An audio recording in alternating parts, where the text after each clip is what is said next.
Question 2 ए right scientific reasons, ये 2 mark के लिए पूछते हैं। और लेसन नंबर 4 का जो साइंटिफिक रीज़न है वो क्वेश्चन नंबर 23 से स्टार्ट होता है। क्वेश्चन नंबर 23 में क्या पूछा है? In practice the unit of kilowatt hour is used for the measurement of electrical energy rather than joules. तो इसका आंसर क्या रहेगा? First point, Joule is the SI unit for energy, but we often use kilowatt hour instead. Second point, this is due to the fact that a joule is an extremely small amount of energy. Third point, unit 1 kilowatt hour is used in practice. Fourth point, unit 1 kilowatt hour represents power of 1 kilowatt used for 1 hour and equals 3.6 into 10 to the power of 6 joules. यानी 3.6 into 10 to the power of 6 joules के जगह में we can use 1 kilowatt hour. 24th, give reason tungsten metal is used to make a solenoid type coil in an electric bulb. इसका जो answer है वो page number 48 और 49 में दिया है। 48 में से ये पॉइंट लेना, when a resistor is connected in an electrical circuit, heat is produced in it due to the current. This is known as heating effect of current. उसके बाद नेक्स्ट पेज से लेना है, equipment such as electric bulb make use of the heating effect of electric current. Electrical conductors having high resistivity are used here. उसके बाद ये point लिखना है, a tungsten wire of high resistivity is used in an electric bulb. Because of the current, this wire gets heated to nearly 3400 degree Celsius and emits light. यहाँ पे जो bracket है वो नहीं डालना है, डायरेक्ट लिखना है wire gets heated to nearly 3400 degree Celsius and emits light. Hence, उसके बाद क्वेश्चन से लिखना है, hence tungsten metal is used to make a solenoid type coil in an electric bulb. 25th, give reason for electric power transmission copper or aluminum wires are used. इसका जो answer है वो 9th standard में पढ़ चुका है already, so you'll get all these points from 9th standard textbook. First point क्या है? Copper and aluminum contains large number of free electrons. Second point, copper and aluminum have low resistivity. Third point, the free electrons can move throughout the conductor easily. Fourth point, thus copper and aluminum are good conductors of electricity and offer low resistance to the flow of current. Last point, hence copper or aluminum are used for electric power transmission. 26th, give reason nowadays MCBs are used in homes to stop the current in the circuit which suddenly increases. तो उसका answer क्या है? First point, electrical appliances used in homes like geyser, oven, washing machine, etc. have high power consumption. Second point, if such appliances are connected simultaneously, large amount of current flows in the circuit. Third point, this may cause overloading. Fourth point, hence nowadays MCBs are used in homes to stop the current in the circuit which suddenly increases. 27th, give reason a coil made up of alloy nichrome is used in the electric heater cooker has a resistor. इसका जो answer है page number 48 और 49 में दिया है। 48 में से first point लिखना है, when a resistor is connected in an electrical circuit, heat is produced in it due to the current. This is known as the heating effect of current. उसके बाद नेक्स्ट पेज से लिखना है, equipment such as electric cooker make use of the heating effect of electric current. Electrical conductors having high resistivity are used here. A coil made up of an alloy nichrome, nichrome के बाद लिखना है of high resistivity. I repeat once more, a coil made up of an alloy nichrome of high resistivity is used in the electric heater cooker has a resistor. Hence, उसके बाद question से लिखना है, hence a coil made up of an alloy nichrome is used in the electric heater cooker has a resistor.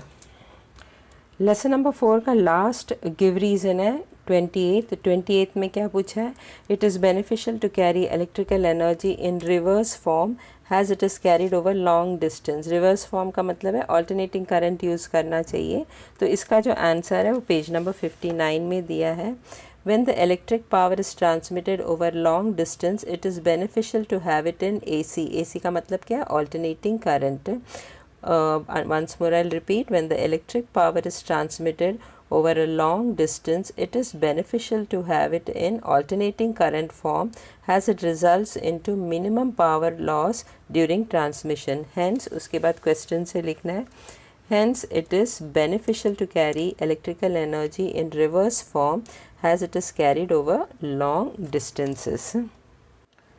Question 2b में solve the following question, ये भी 2 mark के लिए होता है।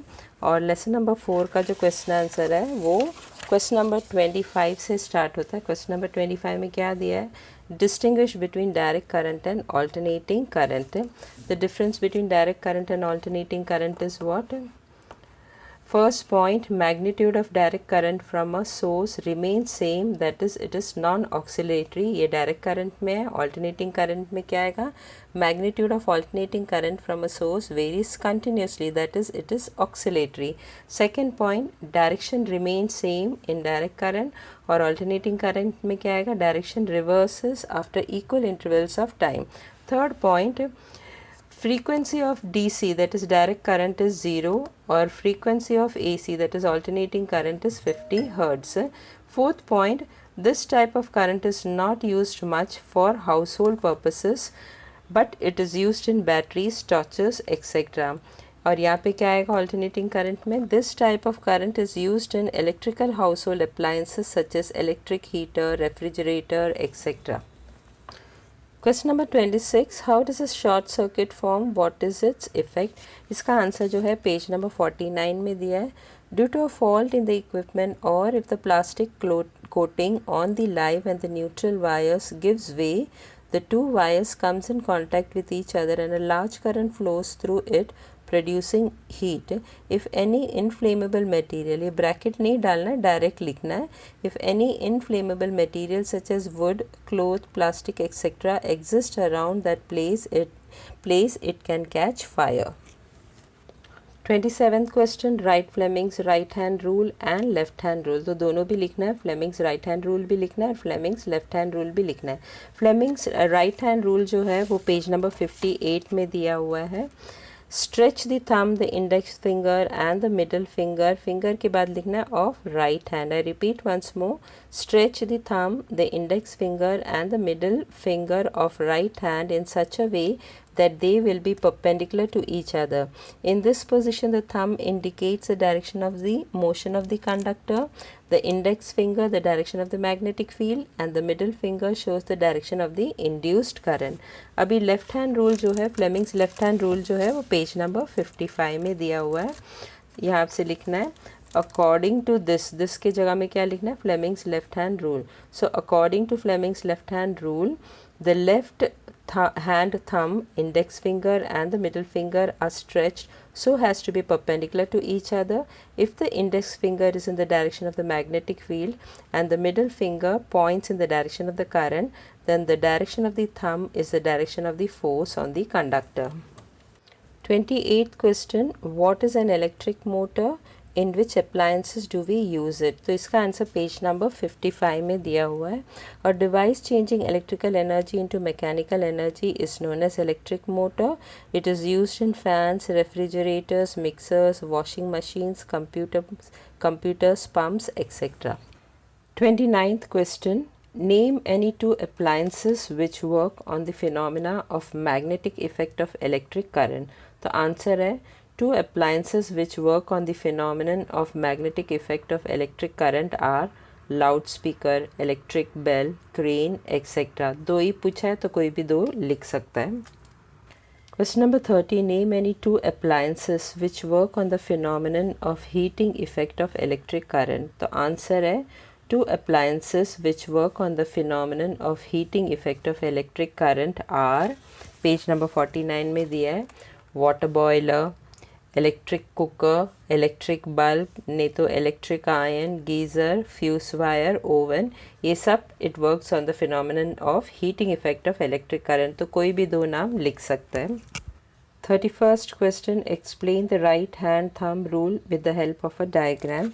ये पेज नंबर 53 में दिया हुआ है। Right hand thumb rule diagram ये है और आंसर यहाँ से लिखना है, होल्ड द कंडक्टर। यहाँ पे हेल्ड लिखा है, हेल्ड को चेंज करके होल्ड करना।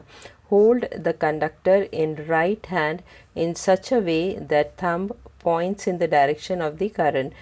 Then turn fingers around the conductor. The direction of the fingers is the direction of the magnetic lines of force. Lesson number 4 का लास्ट क्वेश्चन है 32nd question. 32nd question में क्या दिया है, explain the importance of fuse wire, नहीं तो uses. इसका answer जो है वो पेज नंबर 49 में दिया है। शुरू में लिखना है ड्यूरिंग शॉर्ट सर्किट, फिर उसके बाद यहाँ से लिखना है a large current flows through producing heat if any inflammable material such as wood, cloth, plastic, etc. exists around that place, it can catch fire. Therefore, a fuse wire is used as a precautionary measures. As soon as high current flows in a circuit, the fuse wire melts and breaks the circuit, and any mishap is avoided. Question number 3, answer the following. यहाँ पे जो question है वो 3 mark का होता है, और lesson number 4 का जो क्वेश्चन आंसर है वो क्वेश्चन नंबर 23 से स्टार्ट होता है। क्वेश्चन नंबर 23 में क्या पूछा है, name any 3 appliances based on the heating effect of electric current.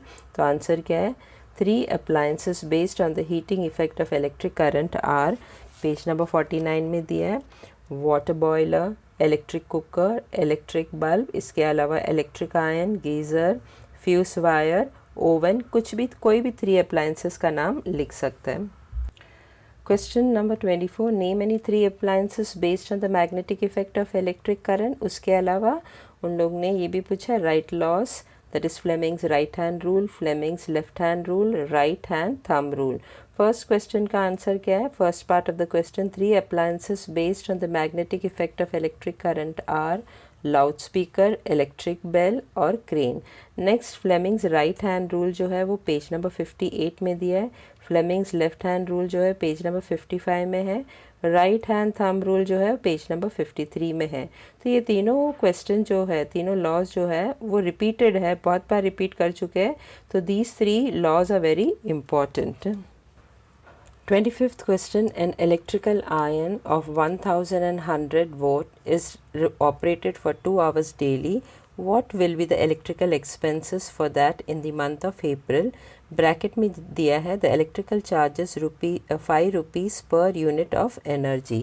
अब ये क्वेश्चन मैंने यहाँ पे लिखा हुआ है, तो what is given, an electrical iron of 1100 watt, यानी पावर जो है, पावर कितना है 1100 वोट। अभी इसको किलो वोट में कन्वर्ट करना है, so that is equal to how much, 1100 kilo watt में कन्वर्ट करने के लिए इसको 1000 से डिवाइड करना है, so that is equal to how much. अभी नीचे 1000 में कितना ज़ीरोज़ है, 1 2 3, यानी 1 2 3, उसके बाद पॉइंट डालो और 1, that is equal to kilo watt, so that is equal to how much, 1.1 kilowatt. After that they have given is operated for 2 hours daily.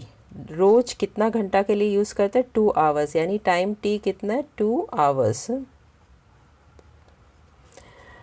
What will be the electrical expenses for that in the month of April? तो अप्रैल महीने में, मतलब एक दिन में अगर 2 घंटा ये इलेक्ट्रिकल आयन यूज़ करते हैं, तो पूरा मंथ अप्रैल में कितना एक्सपेंसेस होगा, अगर उसका हर यूनिट का चार्ज ₹5 होगा, तो मंथ ऑफ अप्रैल में कितना डेज रहता है, 30 days. Electrical charges for 1 unit of energy कितना है, वो ब्रैकेट में दिया हुआ है, the electrical charges ₹5 rupees per unit of energy, यानी इलेक्ट्रिकल चार्जेस फॉर 1 यूनिट, पर का मतलब क्या आता है, 1 यूनिट, तो 1 यूनिट का चार्ज कितना है, ₹5। So electrical charges for 1 unit of energy is how much, ₹5। ढूंढना क्या है, what will be the electrical expenses for that in the month of April. तो electrical expenses for the month of April ये ढूंढना है। अभी एनर्जी कंज्यूम्ड इन 1 डे, एक दिन में वो कितना एनर्जी कंज्यूम करता है, तो फॉर्मूला कौन सा यूज़ करना है, पावर इनटू टाइम। पावर कितना है, 1.1 किलोवाट, तो 1.1 इंटू टाइम कितना था, 2 आवर्स, तो इंटू 2, जब इसको मल्टीप्लाई करेंगे तो क्या मिलता है, 2.2 किलोवाट आवर। ना energy consumed in the month of अप्रैल, एक दिन में कितना एनर्जी कंज्यूम होता है 2.2 किलोवाट आवर। तो मंथ ऑफ अप्रैल में कितना डेज है 30 डेज है, तो 30 डेज में कितना एनर्जी कंज्यूम होता है, तो 1 डे में 2.2, तो 30 डेज में कितना रहेगा 2.2 into 30। When you multiply this what you get 0, 3 2 ज़ा 6, 3 2 ज़ा 6। पॉइंट एक नंबर के बाद पहले पॉइंट है तो यहाँ पे भी एक नंबर के बाद आएगा, तो फाइनल आंसर कितना है 66 kilo watt hour. Now 1 kilo watt hour is equal to how much 1 unit, तो 66 किलो वॉट आवर कितना रहेगा 66 kilo watt hour is equal to how much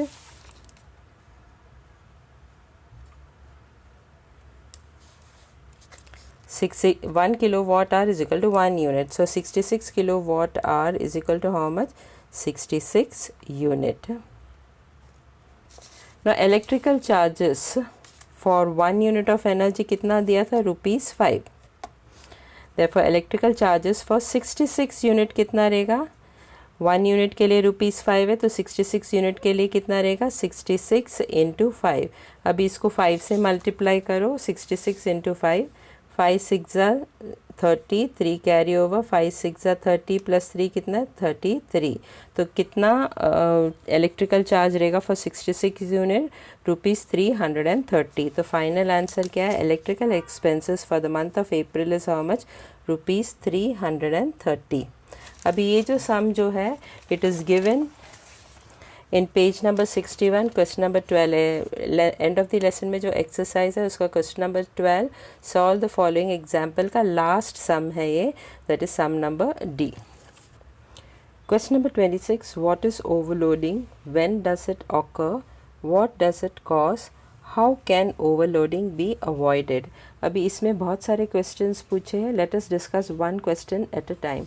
तो पहला क्वेश्चन क्या पूछा है व्हाट इज ओवरलोडिंग, तो इसका आंसर है when consumption of electrical power is huge, excessive current is drawn from the transformers, such event is called overloading। उसके बाद पूछा है when does it occur, तो इसका आंसर है when more appliances work together in a circuit overloading occurs। उसके बाद पूछा है what does it cause, तो इसका आंसर है due to overloading fuse wire melts and the supply gets shut down। उसके बाद पूछा था how can overloading be avoided, तो इसका आंसर है overloading can be avoided by not connecting many electric appliances at a time in the circuit। अभी ये सब आंसर जो पॉइंट्स है it is there in page number 50 over here you will get it। इसको breakup करके questions पूछा है तो according to that you have to answer. तो ओवरलोडिंग का answers it is given in page number 50 on the top. 27th question explain the construction and working of electric motors in short. इसका जो answer है page number 56 में दिया हुआ है। You have to draw the diagram देख के उसका कंस्ट्रक्शन एक्सप्लेन करना है। कंस्ट्रक्शन फर्स्ट पैरा जो है यहाँ से लेके रिस्पेक्टिवली तक कंस्ट्रक्शन है, उसके बाद नीचे जो वर्किंग का पैराग्राफ है, तो नेक्स्ट पैराग्राफ जो है यहाँ से लेके यहाँ तक एंटी क्लॉकवाइज डायरेक्शन तक वो वर्किंग है। So the answer is in page number 56। First para जो है वो कंस्ट्रक्शन है along with the diagram you have to draw, और उसके बाद नेक्स्ट पैरा जो है यहाँ से लेके व्हेन द सर्किट से लेके एंटी क्लॉकवाइज डायरेक्शन यहाँ तक वर्किंग का है। So this is given in page number 56। 28th question right a short note on the galvanometer. इसका जो आंसर है वो पेज नंबर 57 में दिया है। Galvanometer is a sensitive device which works on the same principle as that of an electric motor। उसके बाद next line से लिखना है we can make some electrical measurements with it। A coil is positioned between the pole pieces of a magnet in such a way that the pointer on the galvanometer dial is connected to it। When a small current flows through the coil will rotate। The rotation will be proportional to the current। उसके बाद next line नहीं लिखना है और फिर last में ये लिखना है in galvanometer the pointer deflects on both the sides of the zero mark depending upon the direction of the current. जो 29th क्वेश्चन जो है वो लेसन नंबर 3 से रिलेटेड है। तो 29th क्वेश्चन में क्या दिया है rate of reaction is also important from N environmental point of view. Illustrate this statement with an example. ये जो स्टेटमेंट है वो पेज नंबर 41 में दिया है लेसन नंबर 3 में। eighth point, the rate of chemical reaction is important from the environmental point of view as well. तो इसका आंसर टेक्स्ट बुक में नहीं है, you have to write on your own. So answer is what? Chemical reaction can have both positive and negative effect on the environment. Second point, some chemical reactions such as those used in the production of renewable energy can help to reduce greenhouse gas emission. Third point, chemical reaction that occurs during industrial process or in the burning of fossil fuels can release pollutants into the air and water, causing harm to wildlife and human health. Last point, some chemicals persist in the environment for long periods of time and accumulate in living organisms, leading to negative effects on their health and reproduction. 30th question, what is the use of earthing wire? Earthing wire के बारे में you have already studied in your younger standard. तो ये question का answer क्या है? First point, if a fault occurs and the live wire becomes loose, there is a danger that it will touch the case. Case का मतलब जो appliance use कर रहा है उसका आउटर केस में वो टच कर सकता है. The person who uses such an appliance will get electric shock if the appliance is without the earth wire. Second point, the function of the earth wire is also to protect the sudden damage of the electrical appliances due to the sudden voltage increase or the leakage of the current. 31st question, explain the application of heating effect of electric current in an electric bulb with a diagram. इसका जो answer है वो page number 48 और 49 में दिया है. First point यहाँ से लिखना है, when a resistor is connected to an electrical circuit, heat is produced in it due to the current. This is known as the heating effect of current. Next point is given in the next page. Electric bulb make use of the heating effect of electric current. Electrical conductors having high resistivity are used here. Then you have to start from here. A tungsten wire. Tungsten wire के बाद क्या लिखना है? Of high resistivity. A tungsten wire of high resistivity is used in an electric bulb. Because of the current, this wire gets heated to nearly 3400 degrees Celsius and emits light. और diagram भी draw करने बोला, तो diagram is over here. So you have to draw this diagram along with the labeling. 32nd question, draw a neat labeled diagram to show the magnetic effect of electric current. इसका जो diagram है वो page number 51 में दिया है, तो answer में ये दोनों diagram draw करना है. 33rd question, name the following diagrams and explain the concept behind them. First diagram A जो है, ये डायग्राम जो है वो पेज नंबर 58 में दिया है. This is the same diagram which is given in figure A. Figure A और ये डायग्राम सेम है, तो ये क्या है? Fleming's right hand rule. और आंसर में ये लिखना है, stretch the thumb, the index finger and the middle finger. Finger के बाद लिखना है of right hand. I repeat once more, stretch the thumb, the index finger and the middle finger of right hand in such a way that they will be perpendicular to each other. In this position, the thumb indicates the direction of motion of the conductor, the index finger the direction of the magnetic field, and the middle finger shows the direction of the induced current. इसके बाद ये figure draw करना है. So you have to draw this figure and explain this concept. Now figure B जो है वो page number 55 में दिया. This figure and this figure is same. तो ये क्या है? Fleming's left hand rule. इसका आंसर यहाँ से लिखना है, अकॉर्डिंग टू दिस की जगह में क्या लिखना है? Fleming's left hand rule. According to Fleming's left hand rule, the left hand thumb, index finger and the middle finger are stretched so as to be perpendicular to each other. If the index finger is in the direction of the magnetic field and the middle finger points in the direction of the current, then the direction of the thumb is the direction of the force on the conductor. उसके बाद ये figure draw करना है. This figure you have to draw and show it. Question number 34, identify the given figure, write the label of it. तो ये जो figure जो है वो पेज नंबर 53 में दिया. You can see this figure और this figure सेम ही है, तो ये दोनों figure सेम है. तो इसमें क्या दिया? identify the given figure and write the label of it. यानी ये figure को identify करना है और उससे label भी करना है. तो ये फिगर क्या है? तो आंसर है magnetic field produced by a current through a loop of conducting wire. और लेबलिंग यहाँ पे दिया है. So you have to draw the diagram and then you have to label it. Question number 35, who will spend more electrical energy, 500 watt TV set in 30 minutes और 600 watt heater in 20 minutes. तो इसका answer क्या है? Let us find out that. ना question में क्या दिया था, who will spend more electrical energy 500 what TV set in 30 minutes, यानी टीवी सेट का पावर कितना है 500 और टाइम कितना ड्यूरेशन के लिए यूज़ किया था 30 minutes. So time T is equal to how much 30 minutes. Next उन लोग हीटर का दिया है, heater 600 watt heater in 20 minutes, तो पावर ऑफ हीटर कितना है 600 वॉट्स और टाइम ड्यूरेशन कितना टाइम के लिए यूज़ किया था 20 minutes. So time T is equal to how much 20 minutes. Now let us convert this time into seconds. So 30 into 60, 1 minute is equal to 60 seconds. So 30 into 60 is equal to how much, 2 0 है तो 2 0 डालो, 3 6 is how much 18. तो when you convert 30 minutes into second, क्या answer है 1800 seconds। उसी तरह 20 minutes को भी seconds में convert करो तो 20 into 60 that is equal to how much, इसमें भी 2 0 है, 6 2s is how much 12, तो 1200 सेकेंड्स।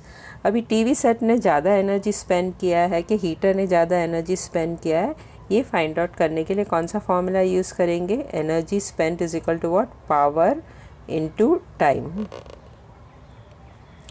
पावर कितना है टीवी सेट का 500, सो 500 इनटू टाइम कितना मिला था 1800 seconds. So that is equal to how much, इसमें 1 2 3 4 ज़ीरोज़ है तो 1 2 3 4, 5 8 ज़ा 40, 0 इधर, 4 कैरी ओवर, 5 1 ज़ा 5 प्लस 4 कितना है 9, तो 900,000 joules. The answer is what, energy spend by TV set is how much 900,000 joules, that is equal to how much 90 into 90 लिया है, बाकी कितना ज़ीरोज़ बचा 1 2 3 4, सो 10 to the power of 4 joules। Now let us find out the energy spent by heater। Formula वही है, power into time, power कितना है 600 what, so 600 into time कितना है 1200 seconds, that is equal to how much, इसमें भी 1 2 3 4 zero है तो 1 2 3 4, 6 2s are 12, 1 carry over, 6 1s are 1, 6 1s are 6 plus 1 is how much 7, तो 720,000 joules। So that is equal to how much 72 into 10 to the power of कितना 72 ले चुका है, बाकी कितना ज़ीरो से 1 2 3 4, 10 to the power of 4 joules। अभी किसने ज़्यादा हीट एनर्जी स्पेंड किया है वो फाइंड आउट करने के लिए आंसर से पता चलेगा। दोनों में भी 10 to the power of 4 joules है, दोनों सेम है, मगर यहाँ पे 90 है और यहाँ पे 72 है, तो किसने ज़्यादा एनर्जी स्पेंड किया, टीवी सेट, क्योंकि this is 90 is bigger than 72। So energy spent by TV set is greater. So final answer क्या लिखेंगे, the energy consumed by TV set is greater than that consume by heater. अभी ये जो question है वो text book में भी दिया हुआ है, लेसन के एंड में जो एक्सरसाइज है question number 12, solve the following example, उसमें सम नंबर सी जो है वो सेम ही है, who will spend more electrical energy 500 what TV set in 30 minutes और 600 वॉट हीटर इन 20 मिनट्स। तो आंसर क्या था, कौन ज़्यादा एनर्जी स्पेंड किया, टीवी सेट। 35 के बाद नेक्स्ट क्वेश्चन जो लेसन 4 से रिलेटेड है वो क्वेश्चन नंबर 43 है। 35 और 43 के बीच में जो भी क्वेश्चंस दिया है वो नेक्स्ट लेसन का क्वेश्चन है। 43 में क्या दिया है, identify diagrams and explain there uses. तो ये 3 डायग्राम दिया है, उसे आइडेंटिफाई करना है और उसका यूजेस लिखना है। फर्स्ट वन जो डायग्राम ये है वो क्या है, फ्यूज़। तो फ्यूज़ का यूज़ क्या है, fuse is used in electric circuit to protect the electrical appliances from damaging due to short circuit और ओवरलोडिंग। नेक्स्ट वन जो डायग्राम है वो किसका है, B is of what, MCB, that is miniature circuit breakers, MCB switches. अभी MCB का use क्या है, MCB switches are used in homes when the current in the circuit suddenly increases, this switch opens and the current stops। ये जो answer A points जो है वो text book का पेज नंबर 50 में दिया हुआ है। नेक्स्ट डायग्राम किसका है, ये see is a diagram of DC generator. अभी डीसी जनरेटर का यूज़ क्या है, DC generator is used to convert mechanical energy into electrical energy in the form of direct current. अभी ये तीनों जो डायग्राम है वो टेक्स्ट बुक में दिया हुआ है। एंड ऑफ द लेसन में जो एक्सरसाइज है, that is question number 11, identify the figures and explain their uses। so same diagram दिया है, fuse wire, MCB switches, और third one was what, DC generator। Question number 4, answer the following questions. ये 5 marks का questions होता है और lesson number 4 का जो क्वेश्चंस है वो क्वेश्चन नंबर 12 से स्टार्ट होता है। क्वेश्चन नंबर 12 में क्या दिया है, draw a diagram of N electric motor and explain the structure and function of it. इसका आंसर जो है पेज नंबर 56 में दिया है। ये डायग्राम ड्रॉ करना है और इसका स्ट्रक्चर या कंस्ट्रक्शन यहाँ पे दिया है। First para the electric motor से लेके रिस्पेक्टिवली तक। अगर वर्किंग पूछा तो नेक्स्ट पैरा जो है वो वर्किंग का है, that is from when the circuit से लेके एंटी क्लॉकवाइज डायरेक्शन। फंक्शन क्या है इलेक्ट्रिक मोटर का, that is given in the previous page number 55 में। A device changing electrical energy into mechanical energy is known as electric motor. This is the function of electric motor. Question number 13, explain the structure and function by drawing a diagram of electric generator। तो इसका जो answer है page number 59 और 60 में दिया है। Structure of electric generator जो है वो यहाँ से स्टार्ट होता है, फिगर 4.20 कैंसिल करो, फिगर से लेके नेक्स्ट पेज 60 में यहाँ तक लिखना है। Till here you have to write down half rotation and alternating current is produced, यहाँ तक लिखना है। और डायग्राम भी यहाँ पे दिया हुआ है, you have to draw this diagram और ये डायग्राम के बेसिस में you have to explain the structure and working. और फंक्शन यहाँ पे दिया हुआ है, what is a function of electric generator, here mechanical energy is used to rotate the current carrying coil in a magnetic field around an axle thereby producing electricity. तो function of electric generator क्या है, converting mechanical energy into electric energy. Question number 14, explain the magnetic field created by a current around a conductor from the figure। ये जो figure है वो page number 52 में दिया। you have to draw this figure और उसको explain करना है। points you have to take from here। blue box में भी some points are given। तो आंसर इस तरह लिखना है, when a large current of approximately 1 ampere or more flows through the thick copper wire passing through a cardboard, the magnetic needle kept at different points on the cardboard around the wire stands in different direction. Mark these direction with a pencil. Second point, the lines formed is in a circular manner around the current carrying conductor. Next point, third point, these lines indicate the magnetic field around a current carrying conductor. Fourth point, if the current is unchanged, this magnetic field reduces as the distance from the wire increases. Fifth point क्या है, therefore the concentric circles representing the magnetic lines of force are shown bigger and rarefied as the distance from the wire increases. Last point, if the current through the wire is increased, the intensity of the magnetic field also increases. Question number 15, observe the figure and write the answers to the questions asked। तो ये figure observe करके ये 3 जो question दिया है उसको answer करना है। पहला क्वेश्चन क्या है, the structure shown in the figure is of which device.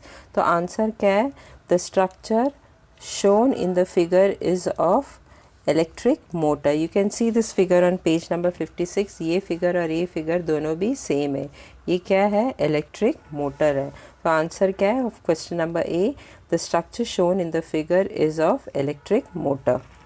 Question B क्या है, explain the principle on which the device works. तो इसका आंसर क्या है, an electric motor works on the principle that when a rectangular coil is placed in a magnetic field and a current is passed through it, a force acts on the coil which rotates it continuously. Hence, electrical energy is converted into mechanical energy. Question C क्या है, write any 3 uses of this device। तो इसका answer page number 55 में दिया है। It is used, it की जगह में क्या लिखना है, इलेक्ट्रिक मोटर। तो आंसर क्या रहेगा, electric motor is used in fans, refrigerator, mixer, washing machine, computers, pumps etcetera. Question में एनी 3 यूसेस पूछा है तो कोई भी 3 नाम लिखेगा तो बस है। Question number 16, observe the figure and write the answers to the questions asked. ये जो फिगर है उसे ऑब्जर्व करना है और क्वेश्चन नंबर ए, बी और सी को आंसर करना है। क्वेश्चन नंबर ए क्या पूछा है, the structure shown in the figure is of which device. तो ये जो स्ट्रक्चर है वो कौन सा डिवाइस का है, तो आंसर है the structure shown in the figure is of electric generator. This is given in page number 60। तो पेज नंबर 60 में ये जो फिगर है और ये जो फिगर है दोनों भी सेम है। तो ये कौन सा फिगर है, electric generator. So this figure which is given in page number 60 and this figure both are same and the figure is of electric generator. Question B, explain the principle on which this device works. तो इसका answer है the electric generator works on the principle of electromagnetic induction, that is when a coil is rotated in the presence of uniform magnetic field the current is induced in it, hence mechanical energy is converted into electrical energy. Question C में क्या पूछा है, write any 3 uses of this device. तो answer है generator is used in power plants for generation of electricity, providing backups for hospitals, powering construction sites, etc.